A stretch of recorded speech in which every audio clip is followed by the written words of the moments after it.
পেইনটা কমবে আর আপনার মাসলস গুলো স্ট্রং হবে। মাসল যদি স্ট্রং থাকে আপনার কিন্তু ব্যথা হওয়ার কথা না। হাই, আমি ডক্টর তাহমিনা, আপনাদের physio fitness and rehab expert. আজকে আমাদের সাথে আছেন মিসেস পাটওয়ারি। আসুন জেনে নিন উনি কোথা থেকে এসেছেন। হ্যাঁ বলুন। মহাস্থান থেকে এসেছি। আপনি কিভাবে এলেন আমাদের কাছে? ফেসবুক থেকে এসেছেন। আচ্ছা, এবারে বলুন কি সমস্যা?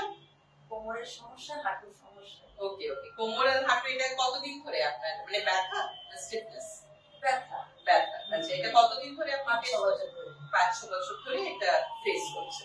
ঠিক আছে, ওনার এরকম এই সমস্যাগুলো খুবই কমন। যত বয়স আমাদের বাড়তে থাকে এটা আরো প্রমিনেন্ট হতে থাকে, কারণ আফটার দ্য এজ অফ 40 প্রত্যেক বছরই 1% করে মাসল মাস আমাদের লস হয়, বোন ডেনসিটি কমতে থাকে, যেটা আমরা ডেক্সা স্ক্যানে দেখি যে একটু অস্টিওপোরোটিক হয়ে গেছে। তো এরকম কন্ডিশনে ফার্স্টে তো আমাদের যদি ব্যথা থাকে, 5-6 বছরের ব্যথা, একটা ক্রনিক পেইন থাকতে আরম্ভ করে, স্পেশালি ফিমেলসে এটা খুবই কমন। তখন আমাদের করা উচিত স্ট্রেচিং এক্সারসাইজ। কিছু স্ট্রেচিং এক্সারসাইজ করে ডেফিনেটলি আমরা আগে ব্যথাটা কমিয়ে নিই, তারপরে আমরা ওয়েট ট্রেনিং, রেজিস্টিভ এক্সারসাইজ দিই, যাতে আমাদের মাসল স্ট্রেংথ আর বোন হেলথটা আরো বেটার হয়। কিন্তু আমরা শুরু করব ফার্স্টে স্ট্রেচিং এক্সারসাইজ দিয়ে। এরকম কন্ডিশনে যখন আমরা শুরু করছি ব্যায়ামগুলো, কি কি এক্সারসাইজ করে আমরা এরকম কোমরে ব্যথা, হাঁটু ব্যথা, একটা জেনারেলাইজড এক্স এন্ড পেইনস কমাতে পারি আসলে। প্রথমত হাঁটুর এই সমস্যা যেটা আপনার হচ্ছে, এটার জন্য আপনাকে হাঁটুটা বারবার শক্ত করতে হবে। এটা আপনি দাঁড়িয়েও করতে পারেন, বসেও করতে পারেন, আর তারপরে যখন বসে আছেন তখন একটু পা উঁচু করে করতে পারেন, দাঁড়িয়ে থাকলে হাঁটু শক্ত করে করতে পারেন, আর শুয়ে তো করতেই পারেন, কোনো অসুবিধা নেই। শুয়ে হাঁটু শক্ত, পায়ের পাতা টানটান, এটা আমরা ঘন্টায় ঘন্টায় করতে পারি। স্পেশালি হাঁটুর যখন সমস্যা থাকে, যত আমরা নি কন্ট্রাকশন করবো কোয়াড্রিসেপসটা স্ট্রং হবে, আর তার জন্য কিন্তু আপনার হাঁটুর ব্যথাটাও কম থাকবে। এটাকে আমরা 10 টাইমস করে রিপিট করতে পারি, ঘন্টায় ঘন্টায় 2 ঘন্টা অন্তর অন্তর 10 বার করে, একেবারে 10 অবধি গুনে রেখে তারপরে ছাড়া। নাম্বার 2 হচ্ছে আপনাকে সোজা পাটা তোলা। এরকম ভাবে সোজা তুলছেন, তুলে পায়ের পাতাটা টান টান, প্রত্যেকবার হাঁটুটা শক্ত হবে, তার সাথে সাথে পায়ের পাতাটা টান টান থাকবে, যাতে আমরা একটা স্ট্রেচ ফিল করি। হাঁটুর নিচ থেকে একটা স্ট্রেচ, কাফে একটা স্ট্রেচ, হাঁটু শক্ত করে পায়ের পাতা টান টান, 10 সেকেন্ডস হোল্ড করা, তারপরে আস্তে করে নামা। তো আমরা যখন শুরু করব, একবার একবার অল্টারনেটলি আমরা করব, 5 বার করে আপনি শুরু করুন। নাম্বার 2। নাম্বার 3 হচ্ছে এবারে হাঁটুটা ভাঁজ করা। কতটা ভাঁজ হচ্ছে? যতটা হাঁটুটা ভাঁজ হয়, গোড়ালিটা আমরা বাটাকের দিকে নিয়ে যাওয়ার চেষ্টা করছি, যতটা যায়, দুটো। ঠিক আছে, পুরোটা যাচ্ছে। তারপরে আমরা এটা কোমরটা তোলারও চেষ্টা করব। হাঁটু দুটো ভাঁজ করে নিলাম, তারপরে কোমরটা তুললাম, 10 সেকেন্ড হোল্ড করলাম, নামালাম। এটা আপনাকে 10 বার রিপিট করতে হবে। নেক্সট এক্সারসাইজটা হচ্ছে একটু স্ট্রেচ করা দুদিকে। এই একবার হাঁটু দুটো ভাঁজ করে একবার ওদিকে নিয়ে যাচ্ছি, 10 সেকেন্ড হোল্ড করা, তারপরে আবার এদিকে নিয়ে আসছি। এই 10 সেকেন্ড হোল্ড করা, 1 2 3 4 5 6 7 8 9 10, ওদিকে নিয়ে যাওয়া 5 বার, এদিকে অল্টারনেটলি। 5 বার এদিকে 5 বার ওদিকে, অল্টারনেটলি করে একবার এদিকে একবার ওদিকে, এইভাবে করতে হবে 10। এবারে আরেকটা এক্সারসাইজ যেটা করতে হবে কোমরের জন্য, আরেকটা স্ট্রেচ, খুব ভালো স্ট্রেচ এটাও, সেটা হচ্ছে একটা করে হাঁটু ভাঁজ করে উল্টো দিকের কাঁধে একটু টানার চেষ্টা করা। এইভাবে ধরে আপনি উল্টো দিকের কাঁধে টানটা করুন। দেখুন এখানে একটা টান হচ্ছে, ওই টানটা আপনাকে ফিল করতে হবে। 1 2 3 4 5 6 7 8 9 10। ঠিক আছে, এই কটা করলেই মোটামুটি সামনের দিকে স্ট্রেচিং খুব ভালো হয়। এবারে আমরা উপর হয়ে যাব। উপর হয়ে মোস্ট ইম্পর্টেন্ট এক্সারসাইজ হাঁটুর জন্য, যেটা কোমরেও একটু আপনার চাপটা ফিল হবে।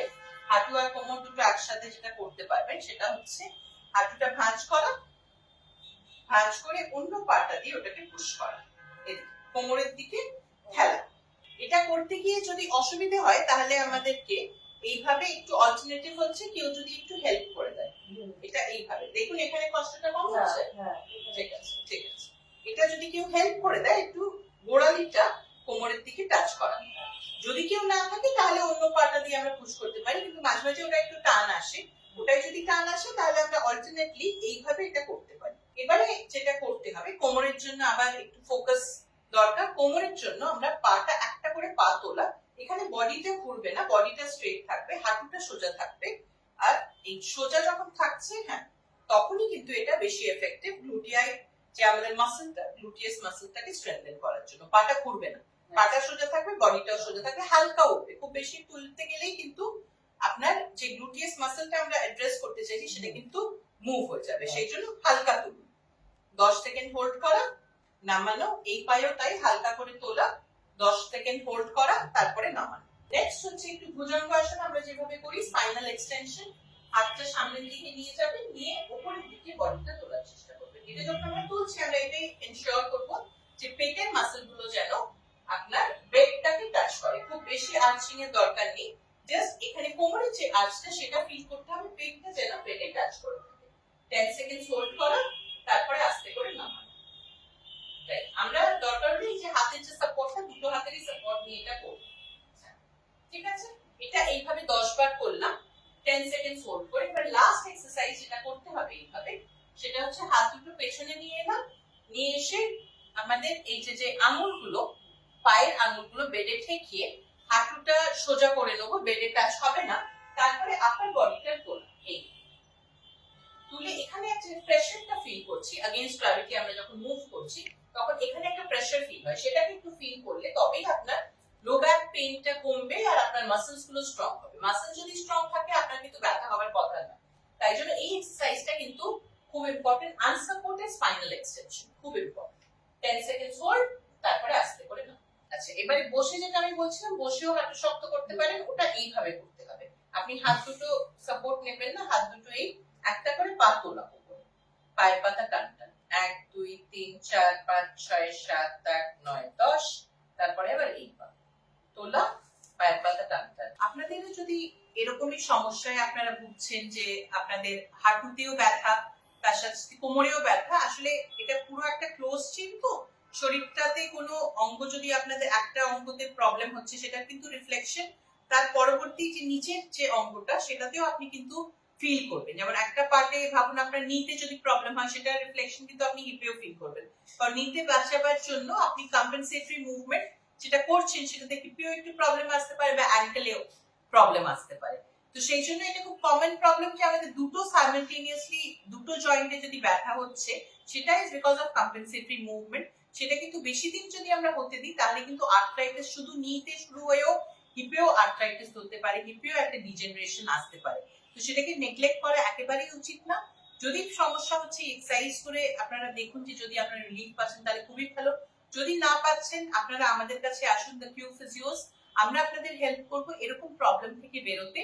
আর যদি আপনাদের দেখছেন যে এটা করে এক্সারসাইজ করে রিলিফ হচ্ছে, তাহলে আমরা রেগুলার যে এক্সারসাইজ গুলো আপলোড করছি সেগুলো করুন। আর আমরা ওয়েট ট্রেনিং এর উপরে একটু এমফাসাইজ করি, ফ্রি হ্যান্ডের পরে একটু ওয়েট ট্রেনিং গুলো করুন, তাহলে ডেফিনেটলি আপনাদের রিলিফ হবে। আর যদি এখানে আসতে হয়, আমাদের কন্টাক্ট নাম্বার গুলো আপনাদের স্ক্রিনেই রিফ্লেক্ট করছে। যদি প্রবলেম না সলভ হচ্ছে আমাদের কাছে আসুন, আমরা ডেফিনেটলি আপনাদের